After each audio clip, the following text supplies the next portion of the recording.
നേരത്തെ കാലത്തെ തുടരുന്നു. ആദ്യം നോക്കാം ഈ മണിക്കൂറിലെ തലക്കെട്ടുകൾ. കൊച്ചിയിൽ കുഞ്ഞിനെ കൊലപ്പെടുത്തിയ സംഭവത്തിൽ അമ്മയുടെ മൊഴി പുറത്ത്. കുഞ്ഞിനെ കൊന്നത് ശ്വാസം മുട്ടിച്ച് ജീവനൊടുക്കാൻ ശ്രമിച്ചെന്നും മൊഴി. കൂടുതൽ ചോദ്യം ചെയ്യാൻ പോലീസ്. തെരഞ്ഞെടുപ്പ് വിലയിരുത്തലിനായി KPCC ഭാരവാഹി യോഗം ഇന്ന് ചേരും. 20 സീറ്റും നേടുമെന്ന പ്രതീക്ഷയിൽ നേതാക്കൾ. കെ സുധാകരൻ KPCC പ്രസിഡന്റ് സ്ഥാനത്തേക്ക് തിരിച്ചെത്തും.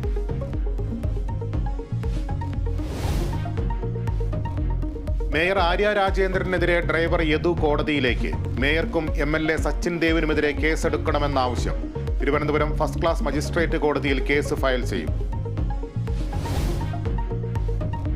സംസ്ഥാനത്ത് ഉയർന്ന താപനില തുടരുന്നു. ഇടുക്കി, വയനാട് ഒഴികെയുള്ള 12 ജില്ലകളിൽ യെല്ലോ അലർട്ട്. കള്ളക്കടൽ പ്രതിഭാസവുമായി ബന്ധപ്പെട്ട് തീരമേഖലയിൽ ജാഗ്രത. BP ചന്ദ്രശേഖരൻ ഓർമ്മയായിട്ട് ഇന്ന് 13 വർഷം. ഒഞ്ചിയത്തും ഓർക്കാട്ടേരിയിലും അനുസ്മരണ പരിപാടികൾ. IPL-ൽ മുംബൈക്ക് 8ാം തോൽവി. കൊൽക്കത്തയുടെ ജയം 24 റൺസിന്. ഇന്ന് ബംഗളൂരു ഗുജറാത്ത് പോരാട്ടം.